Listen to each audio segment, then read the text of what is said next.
In March of 1892, in a small farming town in Rhode Island, a group of men walked into a cemetery carrying shovels.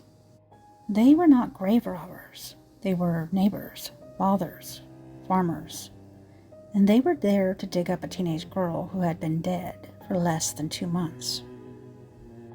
They opened her coffin, cut out her heart, and burned it on a nearby rock. And then they mixed the ashes into a drink and gave it to her dying brother. They believed this would save his life. It didn't. That girl's name was Mercy Brown, and what happened to her was not an isolated act of madness. For more than 100 years, families across New England were digging up their own dead. Not enemies, not criminals, their children, their wives, their parents. Because something was moving through their homes, something invisible. And they believed the dead were responsible. Long before antibiotics existed, tuberculosis was one of the deadliest diseases in America. At the time, people called it consumption because victims looked consumed.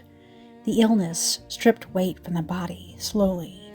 The skin turned pale, and the eyes hollowed.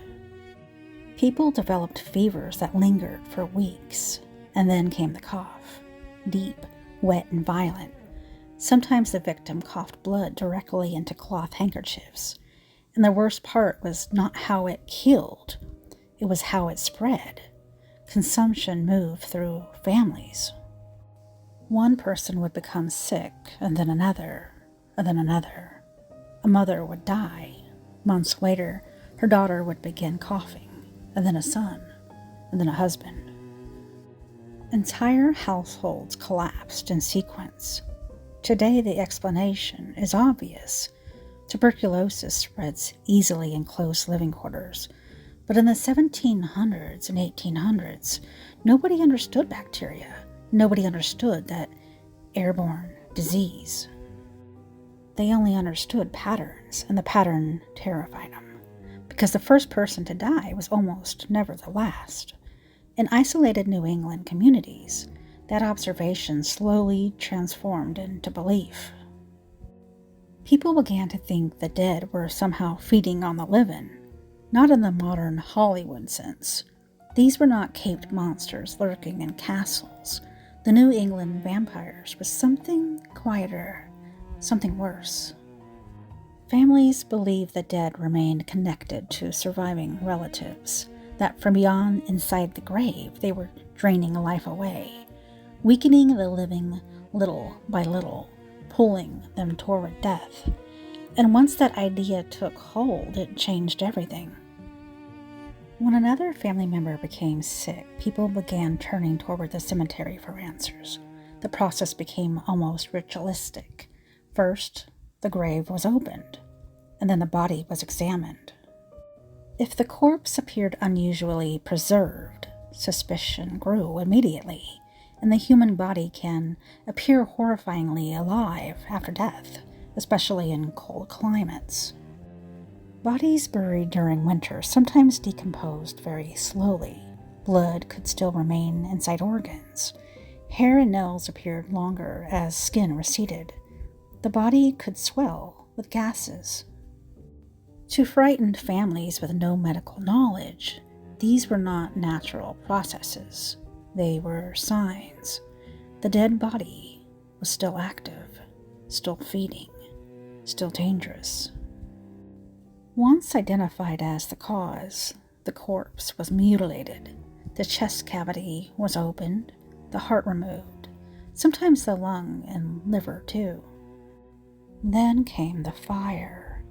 In parts of Vermont, Connecticut, Rhode Island, and New Hampshire, the organs were burned publicly. Sometimes entire towns attended. People stood around blacksmith forges or bonfires while human organs turned to ash. In some cases, sick family members inhaled the smoke, and others, ashes were mixed into liquids and consumed. The belief was simple: destroy the vampire, and the illnesses would stop. It never did, but the panic spread. away. One of the earliest major documented cases happened in Manchester, Vermont. Her name was Rachel Harris. She died of consumption in 1790. After her death, her husband remarried, and then his second wife began showing the same symptoms: weakness, weight loss, the cough, blood. The conclusion spread quickly through town. Rachel was not resting. She was feeding on the living. In February of 1793, more than 500 people reportedly gathered to witness the exhumation. 500, not hidden in darkness, not whispered in secret. A public event. Rachel's body was dug up. Her heart, lungs, and liver were removed. The organs were burned in a blacksmith forge while townspeople watched. Some reports claim pieces were saved to create medicine. The woman they were trying to save died anyway later that year, but the failure didn't stop the belief, because more people kept dying. In Dummerston, Vermont, the Spaulding family suffered catastrophe after catastrophe. Consumption moved through the household relentlessly. One adult child after another died, 6 in total. At some point, the family became convinced the dead were continuing to harm the living. They exhumed one of the recently buried children and removed the organs and burned them. Then they changed the family burial arrangement entirely because another belief had begun spreading through New England. People feared that graves themselves could become connected underground. They believed once the dead linked together, another family member would die. So the Spauldings separated the graves, trying to break the chain. This was not random hysteria. It was desperate pattern recognition. People trying to create order inside suffering. The most famous case of the New England vampire panic began in Exeter, Rhode Island, a farming town with rocky soil, scattered homes, and barely 1,000 residents by 1892. Tuberculosis had devastated that region, and families disappeared slowly. Entire farms became abandoned. The town itself seemed to be dying. The Brown family lived on the eastern side of Exeter. First, the mother died, Mary Eliza Brown, and then the eldest daughter, Mary Olive. Then years later, the youngest daughter, Mercy, became ill too. At the same time, Mercy's brother, Edwin, was collapsing physically. Edwin had actually left Rhode Island for Colorado Springs, hoping that the dry climate would help him recover. For a short time, it seemed to work. And then Mercy became sick. Edwin then returned home, and his condition worsened again almost immediately. Neighbors became convinced something unnatural was happening inside that Brown household. They approached Mercy's father, George Brown, and they proposed a solution. One of the dead women had become a vampire, and unless the body was destroyed, Edwin would die too. What makes this case especially disturbing is that George Brown reportedly didn't believe any of it. But he still agreed because there was nothing else left to try. On March 17, 1892, the graves were opened. A doctor attended the exhumation. So did a reporter from the Providence Journal. This was happening openly now. Mary Eliza and Mary Olive had been dead for years. Only bones remained. But Mercy was different. She had died less than 2 months earlier during winter. Her body had first been stored in an above-ground crypt while the frozen ground thawed enough for burial. The cold preserved her remains, and when they opened the coffin, Mercy's body appeared almost untouched. Blood remained inside the organs, so the people standing there it looked impossible. The doctor reportedly pointed out signs of tuberculosis in the lungs, but it no longer mattered. The villagers had seen enough. Mercy's heart and liver were removed from her body, and they were burned on a nearby rock. And then the ashes were mixed into liquid and fed to Edwin. He died less than 2 months later. Almost a century later, the panic resurfaced in the most unexpected way possible. In 1990, children playing near a gravel pit in Griswold, Connecticut, found human bones sticking from the earth. Police feared it was a modern murder case. Instead, archaeologists uncovered an abandoned family cemetery from the 17 and 1800s.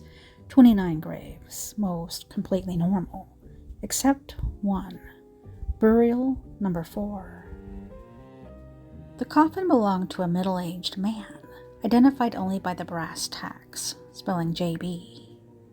When archaeologists opened the grave, they discovered something horrifying. The skull had been removed and placed on the chest, the thigh bones crossed beneath it. A literal skull and crossbone arrangement. The ribs had been smashed open after death. Modern researchers concluded that someone had exhumed the body years after burial, and based on the skeletal evidence, JB likely died from tuberculosis. The grave itself became physical evidence of the New England vampire panic. Proof that these stories were real, not legends, not folklore invented afterward. Actual human remains altered by terrified families. Years later, DNA testing suggested JB was likely a farmer named John Barber, which means somewhere in Connecticut. A family once stood over this man's grave, believing that they had no choice but to cut him open after death. Why they did it? The easiest mistake is assuming that these people were stupid, but they weren't. They were desperate. Modern historians sometimes overlook the emotional reality of what these families endured. Imagine watching your child cough blood for months. Imagine burying your wife and then hearing the exact same cough come from your daughter weeks later. And imagine doctors unable to help, churches unable to help, medicine unable to help. And then imagine someone saying there might still be one left thing to try. And that's how these exhumations happened, not through evil, through helplessness. Folklorist Michael Bell spent decades tracking these cases across New England. He documented around 80 confirmed exhumations. He believes there were hundreds more. Because many families never spoke about what they had done, and underneath every case sat the same terrible reality. A family had reached the point where grief transformed into fear. The end of the panic. In 1882, German physician Robert Koch identified the bacteria responsible for tuberculosis. For the first time, there was a real explanation. Not curses, not the dead, but disease. Eventually, medical science advanced and sanatoriums improved survival rates. Antibiotics arrived in the 20th century. Tuberculosis stopped destroying families the way that it once had, and once the pattern disappeared, the vampire panic faded with it. But it never vanished completely. People still visit Mercy Brown's grave in Rhode Island. They leave vampire teeth, coins, flowers, notes. Some claim they smell roses near the cemetery, and others believe her spirit still lingers along the roads near Exeter. But the real horror was never supernatural. The real horror was how quickly fear can reshape grief, how easily desperation can turn the dead into suspects, how ordinary people, fathers, mothers, neighbors, can convince themselves to open graves because they cannot bear losing one more person. The New England vampire panic was not born from fantasy. It was born from disease, isolation, fear, and the unbearable human need to believe there is still something that you can do, even after the hope is gone. Because sometimes the scariest thing in history, it's not the monster that people believed in. It is what they were willing to do to each other because of it. So that was the New England Vampire Panic. That was recommended by Dixie After Dark. Thank you so much for that recommendation. Could you guys even imagine having to deal with that? I mean, I can't. I can barely deal with death. It's so traumatizing. It's grief-filled. I just can't imagine having to deal with, all of that at all. So I hope you guys enjoy this episode. Tales Told in the Dark.